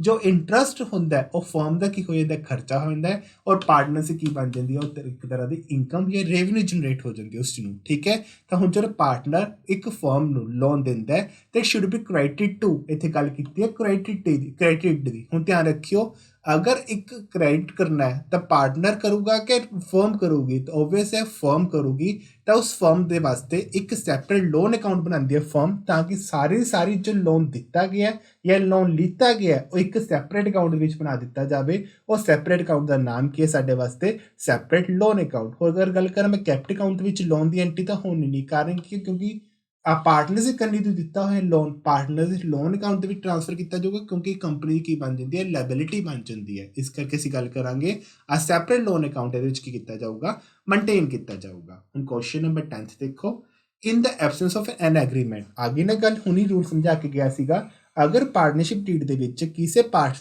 ਪਾਰਟਨਰ ਦੇ ਨਾਲ ਕੋਈ ਵੀ ਐਗਰੀਮੈਂਟ ਨਹੀਂ ਹੈ, the interest on partner loss should be charge किन्ने परसेंट दिता जाएगा लोन तो ओबवियस है हुणी दस के चुक्या सी तो ਉਹਦੇ ਚ किन्नी परसेंटेज जनरेट की जाएगी 6% जनरेट की जाएगी तो ऑप्शन देखो की कहता है ऑप्शन है 10% 12% 6% और नन ऑफ दिस तो ऑप्शन ऑलरेडी मैं फिल कर चुकिया और ਤੁਹਾਨੂੰ केस भी दस चुकिया सी तो 6% जनरेट की जाएगी नैक्सट आओ in the absent of an agreement ਹੁਣ ਇਹ ਵੀ ਪੁਆਇੰਟ ਉਹੀ ਬਣ ਗਿਆ ਕਿ ਜੋ ਪਾਰਟਨਰਸ ਵਿੱਚ ਐਗਰੀਮੈਂਟ ਨਹੀਂ ਹੈਗਾ ਤਾਂ ਪਾਰਟਨਰ ਨੂੰ ਸੈਲਰੀ ਦਿੱਤੀ ਜਾਏਗੀ ਕਿ ਨਹੀਂ ਦਿੱਤੀ ਜਾਏਗੀ ਨੋਟ ਟੂ ਬੀ ਪੇ ਕੋਈ ਵੀ ਕੰਪਨਸੇਸ਼ਨ ਕੋਈ ਵੀ ਮੈਮੋਰੇਸ਼ਨ ਕੋਈ ਵੀ ਸੈਲਰੀ ਕੋਈ ਵੀ ਵੇਜਿਸ ਇਨ ਕੇਸ ਆਫ ਕੋਈ ਵੀ ਐਕਸਟਰਾ ਵਰਕ ਵਾਸਤੇ ਦਿੱਤੀ ਹੋਈ ਸੈਲਰੀ ਉਹ ਵੀ ਪੇ ਨਹੀਂ ਕੀਤੀ ਜਾਊਗੀ ਠੀਕ ਹੈ ਜੀ ਨੈਕਸਟ ਅਗਲਾ ਪੁਆਇੰਟ ਕਹਿੰਦਾ ਕੀ ਹੈ interest on the capital interest on the capital ਹੁਣ ਤੁਹਾਨੂੰ ਸਭ ਨੂੰ ਪਤਾ ਹੈ कैपिटल ਜਿਹੜੀ ਹੁੰਦੀ ਹੈ ਉਹ ਹਮੇਸ਼ਾ ਕੀ ਕੀਤੀ ਜਾਂਦੀ ਹੈ ਕ੍ਰੈਡਿਟ ਕੀਤੀ ਜਾਂਦੀ ਹੈ ਐਜ਼ ਪਰ ਦ ਜਨਰਲ ਰੂਲ ਤੁਹਾਨੂੰ ਸਭ ਨੂੰ ਪਤਾ ਹੈ ਨਾ ਤੇ ਟਰਾਈ ਬੈਲੈਂਸ ਦੇ ਅਕੋਰਡਿੰਗ ਅਸੀਂ ਕੈਪੀਟਲ ਨੂੰ ਹਮੇਸ਼ਾ ਕ੍ਰੈਡਿਟ ਕਰਦੇ ਹਾਂ ਹੁਣ ਗੱਲ ਕੀਤੀ ਗਈ ਇੰਟਰਸਟ ਔਨ ਕੈਪੀਟਲ ਅਗਰ ਤੁਹਾਨੇ ਮੇਨ ਫਾਈਨ ਅਕਾਊਂਟ ਕੀਤਾ ਹੋ ਕਿਸੇ ਸਟੂਡੈਂਟਸ ਨੇ ਕੈਂਡੀਡੇਟ ਨੇ ਤਾਂ ਤੁਹਾਨੂੰ ਪਤਾ ਹੈ ਕੈਪੀਟਲ ਦੇ ਵਿੱਚ ਅਸੀਂ ਇੰਟਰਸਟ ਔਨ ਕੈਪੀਟਲ ਨੂੰ ਕੀ ਕਰਦੇ ਹੁੰਦੇ ਸੀ ਐਡ ਕਰਦੇ ਹੁੰਦੇ ਸੀ ਔਰ ਇੰਟਰਸਟ ਔਨ ਡਰਾਇੰਗ ਨੂੰ ਅਸੀਂ ਕੀ ਕਰਦੇ ਹੁੰਦੇ ਸੀ ਲੈਸ ਕਰਦੇ ਹੁੰਦੇ ਸੀ ਇਨ ਦਾ ਫਾਰਮ ਆਫ ਟ੍ਰੇਡਿੰਗ ਅਕਾਊਂਟਸ ਹੈ ਨਾ ਟ੍ਰੇਡਿੰਗ ਅਕਾਊਂਟ ਫਾਰਮ ਦੇ ਵਿੱਚ ਕਰਦੇ ਹੁੰਦੇ ਸੀ ਲੇਕਿਨ ਉਹੀ ਚੀਜ਼ ਇਹਦੇ ਵਿੱਚ ਪੁੱਛੀ ਗਈ ਹੈ the interest on the capital account ਹੁਣ ਅਗਰ ਇੰਟਰਸਟ ਦੀ ਗੱਲ ਕੀਤੀ ਗਈ ਹੈ ਕੈਪੀਟਲ ਦੇ ਉੱਤੇ ਤਾਂ ਪਾਰਟਨਰਸ ਅਕਾਊਂਟ ਦੇ ਵਿੱਚ ਕ੍ਰੈਡਿਟ ਕੀਤੀ ਜਾਊਗੀ ਕਿ ਡੈਬਿਟ ਕੀਤੀ ਜਾਊਗੀ ਓਬਵੀਅਸਲੀ ਕ੍ਰੈਡਿਟ ਕੀਤੀ ਜਾਊਗੀ ਕਾਰਨ ਕੀ ਹੈ ਕਿਉਂਕਿ ਜਿਹੜਾ ਬਿਜ਼ਨਸ ਹੁੰਦਾ ਇੱਥੇ ਪਾਰਟਨਰ ਜਿਹੜੇ ਹੁੰਦੇ ਨੇ ਬਿਜ਼ਨਸ ਨੂੰ ਆਪਣੀ ਕੈਪੀਟਲ ਇਨਵੈਸਟ ਕਰਨ ਵਾਸਤੇ ਪੈਸੇ ਦਿੰਦੇ ਨੇ ਤਾਂ ਜਿਹੜੇ ਫਰਮ ਹੁੰਦੀ ਹੈ ਉਹੀ ਕੈਪੀਟਲ ਤੇ ਇੰਟਰਸਟ ਦਿੰਦੇ ਆ ਪਾਰਟਨਰਸ ਨੂੰ ਇਟ ਮੀਨ ਕਿ ਅਗਰ ਕੈਪੀਟਲ ਸਾਡੀ ਇਨਕਮ ਹੁੰਦੀ ਹੈ ਤਾਂ ਇੰਟਰਸਟ ਔਨ ਕੈਪੀਟਲ ਕੰਪਨੀ ਵਾਸਤੇ ਕੀ ਹੁੰਦੀ ਹੈ ਇੱਕ ਤਰ੍ਹਾਂ ਦਾ ਖਰਚਾ ਹੁੰਦੀ ਹੈ ਠੀਕ ਹੈ ਖਰਚਾ ਜੋ ਪਾਰਟਨਰਸ਼ਿਪ ਕੀ ਬਣ ਜਾਂਦੀ ਹੈ ਬਾਅਦ ਦੇ ਵਿੱਚ ਇਨਕਮ ਬਣ ਜਾਂਦੀ ਹੈ ਪਾਰਟਨਰਸ਼ਿਪ ਕੀ ਬਣ ਜਾਂਦੀ ਇਨਕਮ ਬਣ ਜਾਂਦੀ ਲੇਕਿਨ ਧਿਆਨ ਰੱਖਿਓ ਇਨਕਮ ਵੀ ਕਿਸੇ ਪਰਸਪੈਕਟਿਵ ਦੇ ਨਾਲ ਗੱਲ ਕਰੂੰਗਾ ਅਦਰਵਾਈਜ਼ ਉਹ ਖਰਚਾ ਹੀ ਹੁੰਦੀ ਹੈ ਠੀਕ ਹੈ ਤਾਂ ਕੈਪੀਟਲ ਦੀ ਗੱਲ ਕੀਤੀ ਜਾਵੇ ਤਾਂ ਕੈਪੀਟਲ ਦਾ ਪਾਰਟ ਕੀ ਹੋ ਗਿਆ ਇੰਟਰਸਟ ਔਨ ਕੈਪੀਟਲ ਤਾਂ ਕ੍ਰੈਡਿਟ ਦੀ ਗੱਲ ਕੀਤੀ ਹੈ ਤਾਂ ਜਦੋਂ ਅਸੀਂ ਅਕਾਊਂਟ ਮੇਨਟੇਨ ਕਰਦੇ ਹਾਂ ਠੀਕ ਹੈ ਇਹ ਵੈਸੇ ਡਿਟੇਲ ਵਾਲਾ ਟੌਪ ਪੁਆਇੰਟ ਸੀਗਾ ਜੋ ਇੱਕ ਥਿਓਰੈਟੀਕਲ ਪੋਰਸ਼ਨ 'ਚ ਮੈਂ ਤੁਹਾਨੂੰ ਸ਼ੋਅ ਕੀਤਾ ਸੀ ਕਿ ਸ਼ੋਅ ਕਰੂੰਗਾ ਠੀਕ ਹੈ ਜੋ ਸਾਡੀ ਇੱਕ ਪੇਡ ਗਰੁੱਪ ਦੇ ਅਕੋਰਡਿੰਗ ਚੱਲ ਰਿਹਾ ਤਾਂ ਉਹਦੇ ਵਿੱਚ ਜਿਹੜਾ ਪਾਰਟਨਰਸ ਕੈਪੀਟਲ ਅਕਾਊਂਟ ਦੇ ਵਿੱਚ ਅਸੀਂ ਇੰਟਰਸਟ ਕੈਪੀਟਲ ਅਕਾਊਂਟ ਹੈ ਉਹ ਹਮੇਸ਼ਾ ਕੀ ਕਰਦੇ ਹੁੰਦੇ ਆ ਕ੍ਰੈਡਿਟ ਕਰਦੇ ਹੁੰਦੇ ਆ ਠੀਕ ਹੈ ਬੇਟੇ ਕੁਐਸਚਨ ਨੰਬਰ 13 'ਚ ਕਹਿੰਦਾ ਕੀ ਹੈ in the absent of an agreement of the contrary ਦਾ ਪਾਰਟਨਰ ਸ਼ੈਲ ਕਹਿੰਦਾ ਇਹਦੇ ਵਿੱਚ ਕੁਐਸਚਨ 'ਚ ਕੀ ਕਹਿੰਦਾ ਅਗਰ ਪਾਰਟਨਰਸ਼ਿਪ ਦੇ ਵਿੱਚ ਅਗਰ ਐਗਰੀਮੈਂਟ ਐਬਸੈਂਟ ਹੁੰਦਾ ਐਗਰੀਮੈਂਟ ਐਬਸੈਂਟ ਹੋਏਗਾ ਤਾਂ ਪਾਰਟਨਰ ਨੂੰ ਕੀ ਦਿੱਤਾ ਜਾਊਗਾ ਪੇਡ ਸੈਲਰੀ ਕੀ ਸੈਲਰੀ ਹੋਏਗੀ ਉਸ ਤੋਂ ਬਾਅਦ ਆਪਸ਼ਨ ਨੰਬਰ 2 ਅਗਰ ਸੈਲਰੀ ਨਹੀਂ ਹੋਏਗੀ ਤਾਂ ਆਪਸ਼ਨ ਨੰਬਰ 2 ਦੇ ਵਿੱਚ ਕੀ ਕਹਿੰਦਾ ਹੈ not to be paid salary ਉਸ ਤੋਂ ਬਾਅਦ C point paid salary but working a partners none of these ਤਾਂ ਅਸੀਂ ਪੜ੍ਹ ਕੇ ਆਏ ਸੀਗੇ ਕੰਮ ਕਰਨ ਜਾਂ ਨਾ ਕਰਨ ਐਗਰੀਮੈਂਟ ਅਗਰ ਨਹੀਂ ਵੀ ਹੈ ਐਗਰੀਮੈਂਟ ਹੈ ਹੀ ਨਹੀਂ ਹੈ ਤਾਂ ਉਹਨੂੰ ਕੋਈ ਵੀ ਸੈਲਰੀ ਪੇ ਆਊਟ ਨਹੀਂ ਕੀਤੀ ਜਾਊਗੀ ਯਾਨੀ ਕਿ ਆਪਸ਼ਨ ਕੀ ਬਣ ਜਾਏਗੀ ਸਾਡੀ ਸੈਕਿੰਡ ਆਪਸ਼ਨ ਨੈਕਸਟ ਆ ਕੁਐਸਚਨ ਨੰਬਰ 14 ਦੇਖੋ ਕੀ ਕਹਿੰਦਾ ਇਹ ਵਾਸਤੇ ਜਿਹੜੇ ਸਾਡੇ ਇੰਟਰਸਟ ਔਨ ਡਰਾਇੰਗ ਦੇ ਨਾ ਕੁਝ ਨੀਅਰ ਅਬਾਊਟ ਅਪਰੋਕਸੀਮੇਟਲੀ 9 ਰੂਲ ਬਣਦੇ ਨੇ ਇਹ ਵੈਸੇ ਕੁਐਸਚਨ ਜੋ ਪਾਣਾ ਸੀ ਮੈਨੇ ਅਗਲੇ ਵਾਸਤੇ ਪਾਣਾ ਸੀ ਬਟ ਮੈਨੂੰ ਬੇਸਿਕ ਲੱਗਿਆ ਤਾਂ ਮੈਂ ਇਸ ਕਰਕੇ ਪਾਣਾ ਜ਼ਰੂਰੀ ਸਮਝਿਆ ਠੀਕ ਹੈ ਇਹ ਬੇਸਿਕ ਰੂਲਸ ਨੇ ਸਾਡੇ ਇੰਟਰਸਟ ਔਨ ਡਰਾਇੰਗ ਦੇ ਟੋਟਲ 9 ਰੂਲਸ ਮੰਨਦੇ ਨੇ ਕਈ ਬੁੱਕਸ ਵਿੱਚ 6 ਵੀ ਨੇ ਕਈ ਬੁੱਕਸ ਵਿੱਚ 5 ਵੀ ਨੇ ਪਰ ਅਪਰੋਕਸੀਮੇਟਲੀ ਅਗਰ ਮੈਂ ਆਪਣੇ ਅਕੋਰਡਿੰਗ ਜਾਊਂ ਤਾਂ ਮੈਂ 9 ਕਹੂੰਗਾ 9 ਸਾਡੇ ਕੇਸ ਬਣਦੇ ਨੇ ਜਿਹਦੇ 'ਚ ਮੈਂ ਤੁਹਾਡੇ ਨਾਲ ਇੱਕ ਫਸਟ ਕੇਸ ਸ਼ੋਅ ਕੀਤਾ ਇਹ ਵੈਸੇ ਇਹਦੀ ਜਿਹੜਾ ਹੈਗਾ ਸਾਡਾ ਥਿਊਰੀ ਦੇ ਵਿੱਚ ਪੁਆਇੰਟ ਬਣਦਾ ਬਟ ਫਿਰ ਮੈਂ ਤੁਹਾਨੂੰ ਦੱਸ ਦੇਣਾ ਕੁਐਸਚਨ ਦੇ ਅਕੋਰਡਿੰਗ ਚੱਲੂੰਗਾ ਏ ਇਜ਼ ਡਰਾਇੰਗ ₹500 ਰੈਗੂਲਰਲੀ ਹੁਣ ਇੱਕ ਪਾਰਟਨਰ ਹੈ ਏ ਜੋ 500 ਰੁਪਏ ਫਾਰਮ ਦੇ ਵਿੱਚ ਹਮੇਸ਼ਾ ਕਢਵਾਉਂਦਾ ਔਰ ਡੇਟ ਵੀ ਮੈਂਸ਼ਨ ਹੈ ਮਿਡਲ ਆਫ ਦੀ ਮੰਥ ਅਗਰ ਮੈਂ ਗੱਲ ਕਰਾਂ ਮਿਡਲ ਆਫ ਦੀ ਮੰਥ ਵਾਸਤੇ ਤਾਂ ਇੱਥੇ 16 ਡੇਟ ਨੂੰ ਮਤਲਬ 16 ਤਾਰੀਖ ਨੂੰ ਹਰ ਇੱਕ ਮਹੀਨੇ ਦੀ 16 ਤਾਰੀਖ ਨੂੰ 500 ਰੁਪਏ ਕਢਵਾਉਂਦਾ ਤਾਂ ਇਹ ਮਿਡਲ ਹੋ ਗਿਆ ਤਾਂ ਉਹ ਧਿਆਨ ਰੱਖਣਾ ਜਿਸ ਟਾਈਮ ਅਸੀਂ ਗੱਲ ਕਰਾਂਗੇ ਮਿਡਲ ਆਫ ਦੀ ਮੰਥ ਦੀ ਤਾਂ ਉਸ ਟਾਈਮ ਦੇ ਵਿੱਚ ਜਿਹੜਾ ਇੰਟਰਸਟ ਇੰਟਰਿੰਗ ਚਾਰਜ ਕੀਤਾ ਜਾਂਦਾ ਉਹ ਕਿੰਨੇ ਮੰਥ ਦੇ ਅਕੋਰਡਿੰਗ ਕੀਤਾ ਜਾਊਗਾ 6 ਮੰਥ ਦੇ ਅਕੋਰਡਿੰਗ ਚਾਰਜ ਕੀਤਾ ਜਾਊਗਾ ਉਸ ਤੋਂ ਬਾਅਦ ਅਗਲੇ ਦਾ ਕੁਐਸਚਨ ਕੀ ਹੈ he will have to pay interest ਉਹਨੇ ਇੰਟਰਸਟ ਪੇ ਕਰਨਾ ਹੈ ਕਾਰਨ ਕੀ ਹੈ ਕਿਉਂਕਿ ਡਰਾਇੰਗ ਕਢਵਾ ਰਿਹਾ ਕੰਪਨੀ ਦਾ ਖਰਚਾ ਹੋ ਗਿਆ ਤਾਂ ਕੰਪਨੀ ਨੂੰ ਪੇ ਕਰੂਗਾ ਇੰਟਰਸਟ ਸਮੇਤ ਪੇ ਕਰੂਗਾ ਤਾਂ ਹਰ ਇੱਕ ਸਾਲ ਦਾ ਕਿੰਨਾ ਦਿੰਦਾ ਹੋਇਆ ਇੰਟਰਸਟ ਸਮੇਤ ਤਾਂ 6000 ਰੁਪਏ ਦਾ ਉਹ ਪੇ ਕਰਦਾ ਹੋਇਆ ਤਾਂ ਦੱਸੋ ਕਹਿੰਦਾ ਕੀ ਹੈ ਤੁਸੀਂ ਕਿਸ ਤਰ੍ਹਾਂ ਫਾਈਂਡ ਕਰੋਗੇ ਕਿ ਕਿੰਨੇ ਮੰਥ ਪੇ ਕਰੇ 5 ਮੰਥ 5.5 ਮੰਥ ਜਾਂ 6 ਮੰਥ ਜਾਂ 6.5 ਮੰਥ ਤਾਂ ਓਬਵੀਅਸ ਹੈ ਆਲਰੇਡੀ ਦੱਸ ਹੀ ਚੁੱਕਿਆ ਜੋ ਗੱਲ ਕਰਾਂਗੇ ਮਿਡਲ ਆਫ ਦੀ ਮੰਥ ਦੀ ਇਹ ਧਿਆਨ ਰੱਖਣਾ ਤਾਂ ਉੱਥੇ ਮਿਡਲ ਆਫ ਮੰਥ ਦੇ ਵਿੱਚ ਜਿਹੜਾ ਇੰਟਰਸਟ ਔਨ ਡਰਾਇੰਗ ਆ ਕਿੰਨੇ ਮੰਥ ਦੇ ਅਕੋਰਡਿੰਗ ਚਾਰਜ ਕੀਤਾ ਜਾਊਗਾ 6 ਮੰਥ ਦੇ ਅਕੋਰਡਿੰਗ ਚਾਰਜ ਕੀਤਾ ਜਾਏਗਾ। क्वेश्चन नंबर 15 क्वेश्चन नंबर 15 ਦੇ ਵਿੱਚ ਦੇਖੋ ਕੀ ਕਹਿੰਦਾ ਹੈ। क्वेश्चन नंबर 15 ਹੈ ਦ ਲਾਇਬਿਲਿਟੀ ਆਫ ਦੀ ਪਾਰਟਨਰ, ਜਿਹੜੀ ਪਾਰਟਨਰ ਦੀ ਲਾਇਬਿਲਿਟੀ ਹੁੰਦੀ ਹੈ in the respect of the firm ਦੇ ਮਾਮਲੇ ਦੇ ਵਿੱਚ ਐਜ਼ ਅ ਡੈਟ, ਉਹਨੂੰ ਅਸੀਂ ਡੈਟ ਮੰਨਦੇ ਹਾਂ। ਡੈਟ ਮਤਲਬ ਕਿ ਪੈਸੇ ਦੇਣੇ ਨੇ, ਹੈ ਨਾ। Is limited up to the amount of, ਇੱਥੇ ਵਰਡ ਆਏ ਲਿਮਿਟਿਡ। ਹੁਣ ਧਿਆਨ ਰੱਖਿਓ, ਇੱਕ ਫੀਚਰਸ ਹੈ ਤੁਹਾਡੇ ਆਪਣੇ ਪਾਰਟਨਰਸ਼ਿਪ ਹਰ ਕੰਟੈਂਟ ਦਾ ਕਿ ਇੱਕ ਪਾਰਟਨਰ ਜਿਹੜੀ ਲਾਇਬਿਲਿਟੀ ਹੁੰਦੀ ਹੈ ਉਹ ਕਦੀ ਲਿਮਿਟਿਡ ਨਹੀਂ ਹੁੰਦੀ, ਹਮੇਸ਼ਾ ਕੀ ਹੁੰਦੀ ਹੈ ਅਨਲਿਮਿਟਿਡ ਹੁੰਦੀ ਹੈ। ਕੀ ਹੁੰਦੀ ਹੈ ਅਨਲਿਮਿਟਿਡ। ਤਾਂ ਓਬਵੀਅਸ ਉਹਦੀ ਜਿਹੜੀ ਕੈਟੇਗਰੀ ਹੈ ਲਾਇਬਿਲਿਟੀ ਦੇ ਕੇਸ 'ਚ ਔਰ ਅਨਲਿਮਿਟਿਡ ਹੋਏਗੀ, ਆਈ ਮੀਨ ਕੋਈ ਲਿਮਿਟ ਨਹੀਂ ਹੋਏਗੀ। ਤਾਂ ਫਰਮ ਦੇ ਅਕੋਰਡਿੰਗ ਦੇਖੋ ਆਪਸ਼ਨ ਕੀ ਬਣਦੀ ਹੈ, ਹਿਸ ਕੈਪੀਟਲ ਇਨ ਦਾ ਫਰਮ, ਕੈਪੀਟਲ ਹੋਏਗੀ ਜਾਂ ਕੈਪੀਟਲ ਲੋਨ ਹੋਏਗਾ ਫਰਮ ਨੂੰ, ਜਾਂ ਗਾਰੰਟੀ ਹੋਏਗੀ, ਜਾਂ ਕੋਈ ਵੀ ਲਿਮਿਟ ਨਹੀਂ ਹੋਏਗੀ। ਤਾਂ ਆਨਸਰ ਇਹੀ ਬਣਦਾ ਹੈ ਅਨਲਿਮਿਟਿਡ ਹੈ। ਆਈ ਮੀਨ ਟੂ ਸੇ ਕੋਈ ਵੀ ਲਿਮਿਟ ਨਹੀਂ ਹੋਏਗੀ। क्वेश्चन नंबर 16 जो एक न्यूमेरिकल क्वेश्चन है। देखो न्यूमेरिकल क्वेश्चन के अकॉर्डिंग किमें करना होंगे। ए और बी पार्टनर ने, ठीक है, ए और बी पार्टनर ने in the profit sharing ratio 7:3। हुण इत्थे मैं गल करा तो ए और बी पार्टनर ने 7:3 यानी कि 7/10 और 3/10। उस तो बाद दे एडमिटेड सी, उन्होंने सी नूं एडमिट किया। चलो सी नूं एडमिट कर लिया 3/7 दे नाल, 3/7 सी नूं एडमिट किया। When the new profit ratio of the partner will be, तो पूछ रहा की है फर्म की जो न्यू प्रॉफिट रेशियो कितनी होएगी। तो एक न्यूमेरिकल क्वेश्चन है, जस्ट उन्होंने समझाने वास्ते एक तरह का लैट करो कि टोटल प्रॉफिट फर्म का कितना बनता है, जस्ट एक, है ना। तो ये जो सी का शेयर है वह माइनस करांगे ताकि सानू रिमेनिंग प्रॉफिट पता लग जाए। 1 - 3/7 क्योंकि पार्ट ऐड कर चुके हैं। तो पहला एक सी, तो सी के शेयर तो बार कितना रहेगा थोड़ा अपना 4/7 रह जाएगा। ये तो सब नूं पता है क्योंकि कैलकुलेशन बेस्ड क्वेश्चन है। तो हम ए की न्यू रेशियो कढ़नी है, तो ए की न्यू रेशियो किस तरह निकलेगी 4/7 और मल्टीप्लाई करोगे 7/10 के नाल, ओल्ड वन के नाल, ठीक है। एम बी की कढ़ोगे न्यू रेशियो, किमें कढ़ोगे 3/10 मल्टीप्लाई 4/7। उस तरह फिर न्यू की कढ़ोगे सी की न्यू किस तरह निकलेगी, सी का ऑलरेडी सानू पुराना पे है, ठीक है, 3/7 जिसने उन्होंने ऐड किया सी। चलो हम एक क्वेश्चन सॉल्व करके देख लेने किस तरह का हो जाएगा सॉल्व, ठीक है। किस तरह करवाएंगे 28/70, उस तो बाद 12/70। हुण ये नीचे भी 70, ये नीचे भी 70 आ रहा है। तो ओबवियस ये नीचे भी 70 आना जरूरी क्योंकि बेस क्लीयर करने डिनोमिनेशन यूनिट बराबर होने जरूरी ने 30/70। तो इस तरह कैलकुलेशन करके देख लेना, ठीक है। इतने आ रहा है आंसर आ रहा है 14, 6 और 12। मेरे 2 के टेबल ऑलरेडी किया हुआ है। अगर 2 ना करांगे तो 28, 2 नाल करांगे 12, 2 नाल करांगे तो 30। वही आंसर बनता हुआ है। तुसीं इहनूं घटा भी सकते हो, इस तरह भी रख सकते हो। तो ऑप्शन बन जाएगा तुहाडा अपना 14, 6 और 12 आंसर बन जाएगा तुहाडा, क्योंकि न्यू रेशियो पूछी है तो न्यू रेशियो इस तरह सॉल्व की जाएगी। नैक्सट आओ अगला क्वेश्चन की है revaluation account is dash account. हुण अगर मैं गल करा हुण रीवैल्यूएशन अकाउंट हुंदा की है। The revaluation account is that account which are to be changed in the assets and liability। जो assets और liability ਦੇ ਵਿੱਚ changes लेके आंदा है that's called a revaluation account। I mean to say कोई भी asset increase भी हो सकती है या हो decrease भी हो सकती है, कोई भी liability increase भी हो सकती है या decrease भी हो सकती है। That's change to be contain in the revaluation account। जो revaluation account ਦੇ ਵਿੱਚ changes लेके आंदा है। कोई भी खर्चे है, outstanding expenses ने, कोई भी prepaid expenses ने is related to the liability and assets। That's called a revaluation account। revaluation account साडे वास्ते पूछ रहे हैं किहड़ा account हुंदा है, real, personal, nominal, खर्चे नाल रिलेटेड है, इंक्रीज डिक्रीज नाल रिलेटेड है। तो सानू की पता लगेगा इहदे विच किहड़ा अकाउंट आएगा, nominal account. Next uh question number 18।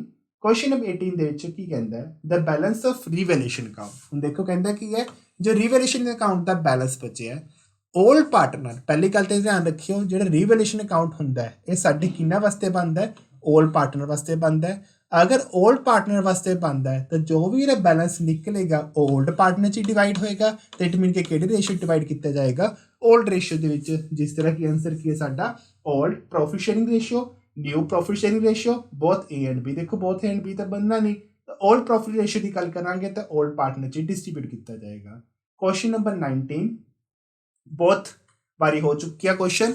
Goodwill is dash and dash acids. हुण तुहाडे वास्ते सानूं पता है कि जो एसिड्स ने दो टाइप दी हुंदी है, इंटेंजिबल फॉर्म च ते टेंजिबल फॉर्म दे विच। अगर मैं टेंजिबल की गल करा तो गुडविल असीं टच नहीं कर सकते। तो ऑबवियसली जो गुडविल है साडे वास्ते किहड़ा अकाउंट होएगा, इंटेंजिबल अकाउंट, ठीक है। या आई मीन टू से इंटेंजिबल एसिड्स होएगी। Next question, question number 20 the amount of the goodwill received in cash, अगर कोई भी गुडविल दी अमाउंट किसी न्यू पार्टनर ने कैश की फॉर्म च रिसीव की है, ठीक है, उस तो बाद नवे पार्टनर ने यही कैपिटल ओल्ड पार्टनर ਦੇ ਵਿੱਚ कैपिटल अकाउंट ਦੇ ਵਿੱਚ ਕੀ ਕਰਤੀ ਹੈ, ट्रांसफर कर ਦਿੱਤੀ है।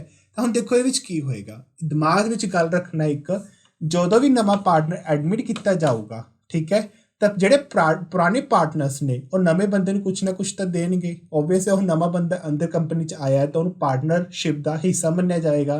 ਤਾਂ ਨਵੇਂ ਪੁਰਾਣੇ ਪਾਰਟਨਰ ਨਿਊ ਪਾਰਟਨਰ ਜਦੋਂ ਵੀ ਕੁਛ ਦੇਣਗੇ ਤਾਂ ਉਹ ਆਪਣੀ ਹਮੇਸ਼ਾ ਕਿਹੜੀ ਫਾਰਮ ਦੇ ਵਿੱਚ ਦੇਣਗੇ, ਉਹ ਹਮੇਸ਼ਾ ਆਪਣੇ ਸੈਕਰੀਫਾਈਸਿੰਗ ਰੇਸ਼ੋ ਦੇ ਵਿੱਚ ਉਸ ਬੰਦੇ ਨੂੰ ਕੋਈ ਨਾ ਕੋਈ ਚੀਜ਼ ਜਾਂ ਕੋਈ ਨਾ ਕੋਈ ਅਮਾਊਂਟ ਜਾਂ ਕੋਈ ਨਾ ਕੋਈ ਕੈਸ਼ ਉਹ ਕਿੱਦਾਂ ਹੋਊਗਾ, ਟ੍ਰਾਂਸਫਰ ਕੀਤਾ ਜਾਊਗਾ। ਲੇਕਿਨ ਅਗਰ ਮੈਂ ਗੱਲ ਕਰ ਇਹਦੇ ਉਲਟਾ, ਇਹ ਤਾਂ ਗੱਲ ਕੀਤੀ ਸੀ ਮੈਂ ਤੁਹਾਡੇ ਨਾਲ ਐਡਮਿਸ਼ਨ ਦੀ, ਤਾਂ ਅਗਰ ਮੈਂ ਗੱਲ ਕਰਾਂ ਹੁਣ ਰਿਟਾਇਰਮੈਂਟ ਦੀ, ਹੁਣ ਅਗਰ ਮੈਂ ਰਿਟਾਇਰਮੈਂਟ ਹੋਏਗੀ, ਰਿਟਾਇਰਮੈਂਟ ਦੇ ਓਪੋਜ਼ਿਟ ਹੋ ਜਾਏਗੀ। ਜਦੋਂ ਕੋਈ ਪਾਰਟਨਰ ਰਿਟਾਇਰ ਹੁੰਦਾ ਤਾਂ ਜਿਹੜੇ ਰਿਮੇਨਿੰਗ ਪਾਰਟਨਰਸ ਹੁੰਦੇ ਨੇ, I mean to say continue partner ਹੁੰਦੇ ਨੇ, ਤਾਂ ਪੁਰਾਣੇ ਬੰਦੇ ਨੂੰ ਜਾਂ ਫਿਰ ਕੰਟੀਨਿਊ ਪਾਰਟਨਰ ਨੂੰ ਕੁਛ ਨਾ ਕੁਛ ਦੇ ਕੇ ਜਾਊਗਾ, ਜਿਸ ਕਰਕੇ ਪੁਰਾਣੇ ਬੰਦੇ ਜਾਂ ਕੰਟੀਨਿਊ ਪਾਰਟਨਰ ਦਾ ਕੀ ਹੋਏਗਾ, ਗੇਨ ਹੋਏਗਾ।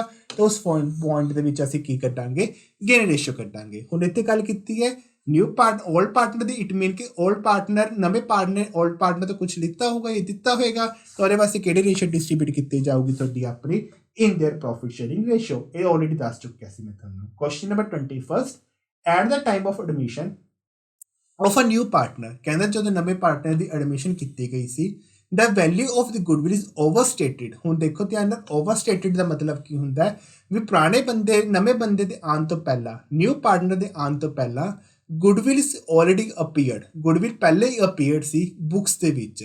It is to be written back by, ਕਹਿੰਦਾ ਹੁਣ ਇਹਨੂੰ ਕਿਵੇਂ ਖਤਮ ਕੀਤਾ ਜਾਊਗਾ ਕਿ ਪੁਰਾਣੀ ਗੁਡਵਿਲ ਦੇ ਵਿੱਚ ਨਵੇਂ ਬੰਦੇ ਦਾ ਕੋਈ ਹਿੱਸਾ ਹੋਏਗਾ, ਕੋਈ ਵੀ ਹਿੱਸਾ ਹੋਏਗਾ। ਚਲੋ ਅਗਰ ਨਹੀਂ ਵੀ ਪਤਾ ਠੀਕ ਹੈ, ਅਗਰ ਪਤਾ ਹੈ ਉਹ ਵੀ ਠੀਕ ਹੈ, ਲੇਕਿਨ ਅਗਰ ਨਹੀਂ ਪਤਾ ਤਾਂ ਆਪਾਂ ਆਪਸ਼ਨਾਂ ਦੇਖਦੇ ਹਾਂ। ਫਸਟ ਆਪਸ਼ਨ 'ਚ ਕਹਿੰਦਾ ਕੀ ਹੈ, debiting the excess amount of the old partner, ਕਹਿੰਦਾ ਜੇ ਕੋਈ ਅਮਾਊਂਟ ਵੱਧਦੀ ਹੋਈ ਹੈ, ਬੈਲੈਂਸ ਵੱਧਦਾ ਹੋਇਆ ਗੁਡਵਿਲ ਦਾ, ਤਾਂ ਓਲਡ ਪਾਰਟਨਰ ਦੇ ਵਿੱਚ ਕੀ ਕਰ ਦਿੱਤਾ ਜਾਊਗਾ, ਡੈਬਿਟ ਕਰ ਦਿੱਤਾ ਜਾਊਗਾ। ਡੈਬਿਟ ਮਤਲਬ ਉਹਨਾਂ ਨੂੰ ਕਹਿ ਦਿੱਤਾ ਜਾਊਗਾ ਤੁਸੀਂ ਲੈ ਕੇ ਜਾ ਸਕਦੇ ਹੋ, ਠੀਕ ਹੈ। ਫਸਟ ਆਪਸ਼ਨ ਇਹੀ ਬਣਦੀ ਵੀ ਹੈ। ਸੈਕਿੰਡ ਆਪਸ਼ਨ ਕੀ ਬਣਦੀ ਹੈ, ਹੁਣ ਸੈਕਿੰਡ ਆਪਸ਼ਨ ਬਣਦੀ ਵੀ ਹੈ ਇਹ ਕਿ ਉਹਨਾਂ ਨੂੰ ਜਿਹੜਾ ਵੀ ਪੁਆਇੰਟ ਬਚਿਆ ਹੋਏਗਾ ਪਾਰਟਨਰਸ਼ਿਪ ਦੇ ਵਿੱਚ, ਉਹਨਾਂ ਨੂੰ ਕਹਿ ਦਿੱਤਾ ਜਾਊਗਾ ਕਿ ਤੁਸੀਂ ਆਪਣੀ ਓਲਡ ਰੇਸ਼ੋ ਦੇ ਵਿੱਚ ਕੀ ਕਰ ਲਓ, ਇਸ ਨੂੰ ਸ਼ੇਅਰ ਕਰ ਲਓ। ਓਬਵੀਅਸ ਜਦੋਂ ਦਿੱਤਾ ਵੀ ਜਾਂਦਾ ਹੈ, ਠੀਕ ਹੈ, ਜਦੋਂ ਫਸਟ ਆਪਸ਼ਨ ਕਰਕੇ ਅਸੀਂ ਡੈਬਿਟ ਕਰ ਦਿੱਤਾ ਜਾਵੇ, ਤਾਂ ਡੈਬਿਟ ਮਤਲਬ ਓਬਵੀਅਸ ਹੈ ਉਹ ਕਿਹੜੀ ਰੇਸ਼ੋ 'ਚ ਲੈ ਕੇ ਜਾਣਗੇ, ਓਲਡ ਰੇਸ਼ੋ 'ਚ ਲੈ ਕੇ ਜਾਣਗੇ। ਅਤੇ ਇੱਥੇ ਵੀ ਕਾਹਦੀ ਗੱਲ ਕੀਤੀ ਗਈ ਹੈ, ਓਲਡ ਰੇਸ਼ੋ ਦੀ ਗੱਲ ਕੀਤੀ ਗਈ ਹੈ। ਮਤਲਬ ਕਿ ਜੋ ਆਪਸ਼ਨਾਂ ਨੇ ਉਹਨੂੰ ਘੁਮਾ ਫਿਰਾ ਕੇ ਦਿੱਤਾ ਗਿਆ, ਯਾਨੀ ਕਿ ਫਸਟ ਆਪਸ਼ਨ ਵੀ ਸਹੀ ਹੈ, ਸੈਕਿੰਡ ਆਪਸ਼ਨ ਵੀ ਸਹੀ ਹੈ। ਜਾਂ ਫਿਰ ਗੁਡਵਿਲ ਅਕਾਊਂਟ 'ਚ ਕੀ ਕਰ ਦਿੱਤਾ ਜਾਊਗਾ, ਕ੍ਰੈਡਿਟ ਕਰ ਦਿੱਤਾ ਜਾਊਗਾ। ਗੁਡਵਿਲ ਕਾ ਕਿੰਨਾ ਦਾ ਬਣਨਾ ਤੁਹਾਡੇ ਆਪਣੇ ਓਲਡ ਪਾਰਟਨਰ ਦਾ, ਜੇ ਓਲਡ ਪਾਰਟਨਰ ਦਾ ਬਣੂਗਾ ਉਹਨਾਂ ਨੂੰ ਕ੍ਰੈਡਿਟ ਕੀਤਾ ਜਾਊਗਾ ਗੁਡਵਿਲ ਨੂੰ, ਤਾਂ ਓਬਵੀਅਸ ਓਲਡ ਪਾਰਟਨਰ ਨੂੰ ਦਿੱਤਾ ਜਾਊਗਾ। ਤਾਂ ਆਪਸ਼ਨ ਨੰਬਰ ਸੀ ਵੀ ਸਹੀ ਹੈ, ਬੀ ਵੀ ਸਹੀ ਹੈ। ਇਹਦੇ ਵਿੱਚ ਆਪਸ਼ਨ ਦੇ ਅਕੋਰਡਿੰਗ ਕੀ ਆਏਗਾ ਤੁਹਾਡਾ ਆਪਣਾ ਆਲ ਆਫ ਅਬਵ। ਜੋ ਕਈ ਵਾਰ ਨਾ ਤੁਹਾਡੀ ਆਪਣੀ ਆਪਸ਼ਨ ਵੀ ਤੁਹਾਨੂੰ ਡਰਾ ਦਿੰਦੀਆਂ ਨੇ, ਅਗਰ ਤੁਹਾਡੇ ਬੇਸਿਕਸ ਅਕਾਊਂਟਸ ਕਲੀਅਰ ਹੋਣਗੇ ਨਾ ਤਾਂ ਹੀ ਤੁਹਾਨੂੰ ਪਤਾ ਲੱਗੇਗਾ ਕਿ ਆਪਸ਼ਨ ਕਿਹੜੀ ਸਹੀ ਹੈ ਕਿਹੜੀ ਗਲਤ ਹੈ, ਠੀਕ ਹੈ। ਕੁਐਸਚਨ ਨੰਬਰ 22, ਇਹ ਤਾਂ ਸੈਲਫ ਐਕਸਪਲੇਨੇਟਰੀ ਹੈ, ਕੁਐਸਚਨ ਨਹੀਂ ਹੈ। On the admission of the partner, ਕਹਿੰਦਾ ਅਗਰ ਪਾਰਟਨਰ ਦੀ ਐਡਮਿਸ਼ਨ ਹੁੰਦੀ ਹੈ, if the goodwill is raised, ਕਹਿੰਦਾ ਅਗਰ ਗੁਡਵਿਲ ਕੋਈ ਵੀ ਬੈਲੈਂਸ ਰਹਿੰਦਾ ਫੁੱਲ ਵੈਲਿਊ ਤੋਂ, ਸ਼ੁੱਡ ਬੀ ਡੈਬਿਟਡ, ਇਹ ਡੈਬਿਟ ਕਰ ਦਿੱਤਾ ਜਾਊਗਾ। ਡੈਬਿਟ ਕਦੋਂ ਕੀਤਾ ਜਾਊਗਾ, ਓਬਵੀਅਸ ਗੁਡਵਿਲ ਹਜੇ ਰਹਿੰਦੀ ਹੈ ਤਾਂ ਗੁਡਵਿਲ ਪਾਰਟਨਰ ਨੂੰ ਦੇਣੀ ਹੈ, ਤਾਂ ਗੁਡਵਿਲ ਓਬਵੀਅਸ ਕੀ ਕੀਤੀ ਜਾਊਗੀ, ਪਾਰਟਨਰ ਦੇ ਖਾਤੇ ਡੈਬਿਟ ਕੀਤੀ ਜਾਊਗੀ, ਉਹਨਾਂ ਨੂੰ ਦੇ ਦਿੱਤੀ ਜਾਊਗੀ, weather in the farm of cash, ਜਾਂ ਕੈਸ਼ ਦੀ ਫਾਰਮ ਦਿੱਤੀ ਜਾਊਗੀ, ਜਾਂ weather in the farm of bank, ਕਈ ਵਾਰ ਬੈਂਕ ਦੀ ਫਾਰਮ 'ਚ ਵੀ ਦਿੱਤੀ ਜਾਂਦੀ ਹੈ। ਸੋ ਆਪਾਂ ਆਪਸ਼ਨ ਦੇਖਦੇ ਹਾਂ। ਆਪਸ਼ਨ ਦੇ ਅਕੋਰਡਿੰਗ ਫਸਟ ਆਪਸ਼ਨ ਹੀ ਮੇਰੀ ਲਾਈਕ ਕਰ ਰਹੀ ਹੈ, ਉਹਦਾ ਸੈਲਫ ਐਕਸਪਲੇਨੇਟਰੀ ਕੁਐਸਚਨ ਸੀਗਾ ਕਿ ਕੈਸ਼ ਦੀ ਫਾਰਮ ਦੇ ਵਿੱਚ ਪਾਰਟਨਰਸ ਕੀ ਦਿੱਤੀ ਜਾਊਗੀ, ਵਾਪਿਸ ਕਰ ਦਿੱਤੀ ਜਾਊਗੀ। ਹੁਣ ਕੁਐਸਚਨ ਨੰਬਰ 28, ਉਹ ਵੀ ਨਿਊਮੈਰੀਕਲ ਕੁਐਸਚਨ ਹੈ। ਦੇਖੋ ਏ ਆਰ ਬੀ ਪਾਰਟਨਰ ਨੇ 3:2 ਦੇ ਵਿੱਚ 3:2, A are B partner 3:2 by 5। ਉਸ ਤੋਂ ਬਾਅਦ ਇਸ admitted paying a premium of 200 for a 1/4 share of the partner will get. ਹੁਣ ਦੱਸੋ 2000 ਦੇ ਪ੍ਰੀਮੀਅਮ ਪੇ ਕਰ ਰਹੇ ਹੈ 1/4 ਪ੍ਰੋਫਿਟ ਸ਼ੇਅਰਿੰਗ ਦੇ ਵਿੱਚ, ਤਾਂ ਬੀ ਨੂੰ ਕਿੰਨਾ ਮਿਲ ਜਾਏਗਾ, ਤਾਂ ਬੀ ਨੂੰ ਕਿੰਨਾ ਮਿਲ ਜਾਏਗਾ, ਉਹਦੀ ਰੇਸ਼ੋ ਵੀ ਗਿਵਨ ਹੈ, ਉਹਦੀ ਅਮਾਊਂਟ ਵੀ ਗਿਵਨ ਹੈ, ਰੇਸ਼ੋ ਦੇਨ ਕੱਢ ਕੇ ਆਨਸਰ ਕੱਢ ਸਕਦੇ ਹੋ। ਕੁਐਸਚਨ ਆ ਜਾਏਗਾ ਤੁਹਾਡਾ ਆਪਣਾ 800। ਕੁਐਸਚਨ ਸਿੰਪਲ ਜਿਹਾ ਕੁਐਸਚਨ ਸੀ। Question number 24, any amount to be written off, ਕਹਿੰਦਾ ਅਗਰ ਕੋਈ ਵੀ ਅਮਾਊਂਟ ਖਤਮ ਕਰਨੀ ਹੈ ਜਾਂ ਰਿਟਨ ਆਫ ਕਰਨੀ ਹੈ, ਲਿਖ ਕੇ ਖਤਮ ਕਰਨਾ ਹੈ after the admission of the partner, ਲੇਕਿਨ ਨਵੇਂ ਪਾਰਟਨਰ ਦੇ ਐਡਮਿਸ਼ਨ ਤੋਂ ਬਾਅਦ ਰਿਟਨ ਆਫ ਕਰਨੀ ਹੈ, ਤਾਂ ਕੈਪਿਟਲ ਅਕਾਊਂਟ ਸਾਰੇ ਬੰਦਿਆਂ ਨੂੰ ਮਿਲੂਗਾ। ਯੈਸ, ਇਹ ਸਾਰੇ ਬੰਦੇ ਨੂੰ ਪਾਰਟਨਰ ਦਿੱਤੀ ਜਾਊਗੀ। ਇਹਦੇ ਵਿੱਚ ਓਲਡ ਪਾਰਟਨਰ ਵੀ ਇੰਕਲੂਡ ਹੋਣਗੇ, ਨਿਊ ਪਾਰਟਨਰ ਵੀ ਇੰਕਲੂਡ ਹੋਏਗਾ। ਅਗਰ ਨਿਊ ਪਾਰਟਨਰ ਦੀ ਗੱਲ ਕੀਤੀ ਜਾਵੇ, ਓਲਡ ਪਾਰਟਨਰ ਦੀ ਗੱਲ ਕੀਤੀ ਜਾਵੇ, ਓਲ ਨੋਟ ਓਲਡ, ऑल पार्टनर की गल की जाए तो जोड़ा भी पॉइंट रहेगा नवीं पार्टनरशिप तो बाद वो सारा डिस्ट्रीब्यूट किया जाऊगा न्यू रेशो के डिस्ट्रीब्यूट कर दिता जाऊगा। उस तो बाद question number 25 X Y Z partner है if B is to be admitted as a partner कहता की है अगर एक्स और वाई जेड ओल्ड पार्टनर्स ने ये मेरे ओल्ड पार्टनर्स ने उसका बी ਨੂੰ एडमिट किया ये मेरा की बन जाएगा न्यू पार्टनर बन जाएगा की बन जाएगा मेरा न्यू पार्टनर बन जाएगा तो न्यू पार्टनर एडमिट किया है तो होएगा की क्वेश्चन के अकॉर्डिंग ऑप्शन देखो old partner has to be old partnership has to be dissolve कि पुरानी पार्टनरशिप खत्म हो जाएगी old firm to be dissolve firm की तो आप गल ही नहीं की ठीक है आप गल कर रहे पार्टनरशिप की तो पुरानी पार्टनरशिप खत्म हो जाएगी फर्म चलती रहेगी। उस तो बाद सी ऑप्शन की है दोनों चीज़ा खत्म हो जाएगी पुरानी वालियाँ या डी ऑप्शन की है ना ही फर्म खत्म होनी ना ही पार्टनरशिप खत्म होनी है तो ऑब्वियसली अगर नवा पार्टनर एडमिट किया है वो कुछ ना कुछ दूगा या लिता जाऊगा जिस करके फर्म तो कंटिन्यू रहूगी लेकिन पुरानी पार्टनरशिप की हो जाएगी खत्म हो जाएगी। क्वेश्चन नंबर 26 क्वेश्चन नंबर 26 च की कहता है हुण तुहाडे सामने ना अगर मैं गल करा उपर गल करके ऐसी एडमिशन की और रिटायरमेंट की एडमिशन और रिटायरमेंट के विच असीं सैक्रीफाइस रेशो और न्यू गेनी रेशो करते हैं तो हुण तुहाडे सामने उसकी गल करूँगा अगर गेनी रेशो की गल की जाऊगी तो वह फॉर्मूला की बनता है और फॉर्मूला बनता है न्यू रेशो माइनस हो जाएगा ओल्ड रेशो अगर पूछेगा सैक्रीफाइस रेशो तो वह फॉर्मूला की बनेगा ओल्ड रेशो माइनस की हो जाएगा तुहाडा अपना न्यू रेशो ठीक है। हुण क्वेश्चन अकॉर्डिंग की कहता है क्वेश्चन अकॉर्डिंग है ओल्ड प्रॉफिट शेयरिंग रेशो कहता अगर ओल्ड प्रॉफिट शेयरिंग रेशो दे विचों माइनस कर दी जाए न्यू रेशो कि इक्वल होगी जो माइनस करके आऊगी वो चीज़ कि इक्वल होगी अगर ओल्ड रेशो के न्यू रेशो माइनस कर दिए तो साडी ऑप्शन के अकॉर्डिंग आंसर के अकॉर्डिंग सैक्रीफाइस रेशो बनती है तो फॉर्मूला के अकॉर्डिंग भी साडी की बनेगी सैक्रीफाइस रेशो बनेगी जो कि मेरा आंसर ए है वो साडे वास्ते की है sacrifice ratio. Question number 27 interest payable on the partner capitals is charge to be हुण देखो जो इंटरस्ट चार्ज किया गया है पे किया गया है ठीक है on the capital of the partners is charge option के अकॉर्डिंग कि चार्ज किया जाएगा प्रॉफिट लॉस अकाउंट तो असं ट्रेडिंग फॉर्म की गल करते हैं पर असं गल कर रहे हम पार्टनर सी और चौबीस प्रॉफिट लॉस अकाउंट तो मेनटेन होना ही नहीं तो प्रॉफिट लॉस एडजस्टमेंट अकाउंट बनेगा एडजस्टमेंट अकाउंट का अदर नेम होंगे ध्यान रखियो रीवैल्यूएशन अकाउंट तो सानू कि अकॉर्डिंग बनाया सी एसेट और लायबिलिटी की चेंजिस अकॉर्डिंग बनाया सी तो ऑब्वियसली ये भी नहीं होएगी। उस तो बाद रिलेशन अकाउंट उदों बनता होंगे जो कंपनी या फर्म की हो जाती है डिजोल्व हो जाती है तो डिजोल्व का इतने कारण नहीं बनता तो ऑप्शन एक ही बनती है साढ़े वास्ते profit and loss appropriation account जो कि साढ़े की तो बात बनता है प्रॉफिट एंड लॉस अकाउंट तो बाद बनेगा। उस तो बाद question number 28 what account are to be debited केड़ा अकाउंट डेबिट होएगा केड़ा अकाउंट क्रेडिट होएगा अगर कोई भी इनकम है इनकम की गल की है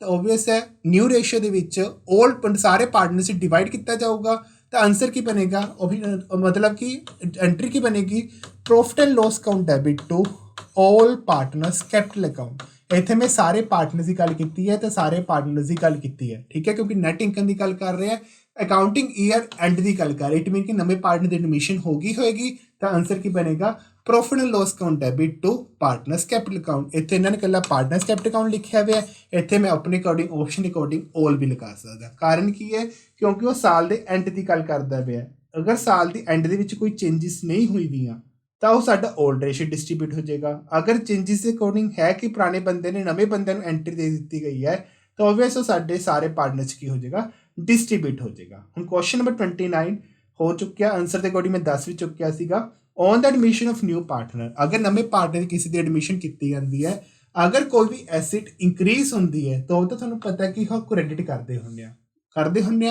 तो वो वास्ते केड़ा अकाउंट मेनटेन किया जाता है प्रॉफिट लॉस एडजस्टमेंट अकाउंट जिहदा अदर नेम की होंगे रीवैल्यूएशन अकाउंट कई बच्चे ना पजल हो जाते हैं रीवैल्यूएशन अकाउंट जो साडा केड़े अकाउंट के अकॉर्डिंग है नॉमिनल अकाउंट के अकॉर्डिंग चलता है ठीक है जी ये ध्यान रखियो पेपर के कई बार पूछ लेंगे ने जो साडा किहदे अकॉर्डिंग चलूगा नॉमिनल अकाउंट के अकॉर्डिंग चलूगा। नैक्सट आओ की कह रहे हैं क्वेश्चन नंबर 30 क्वेश्चन नंबर 30 की कह रही है गुडविल ऑफ द फर्म जो फर्म की गुडविल है वो फर्म की गुडविल किन्ना दी है ए और बी की गुडविल है यानी कि न्यू गुडविल दी हुई क्वेश्चन 30,000 की क्वेश्चन के पुरानी गुडविल गिवन है थोड़ी अपनी 12,000 की। उस तो बाद सी इज एडमिटेड फॉर 1/4 सी ने एडमिट किया है तो दसो सी के अकाउंट के गुडविल की कितनी अमाउंट सपोर्ट करेगी ये एक शॉर्ट तरीका करवा देना अगर अमाउंट 30,000 बनती है तो पार्टनर पुराने नवे पार्टनर्स 12,000 ਦਾ ਕੋਈ ਮਤਲਬ ਨਹੀਂ, ਕਿਉਂਕਿ ਸਾਡੇ ਉਹਦੇ ਵਾਸਤੇ ਕੀ ਬਣ ਜੂਗੀ, ਓਲਡ ਗੁੱਡਵਿਲ ਬਣ ਜੂਗੀ। ਉਹ ਤਾਂ ਤੁਹਾਡੀ ਰਿਟਨ ਆਫ ਹੋ ਜੂਗੀ ਡੈਬਿਟ ਸਾਈਡ ਤੇ ਕੈਪਟ ਅਕਾਊਂਟ ਦੇ ਵਿੱਚ।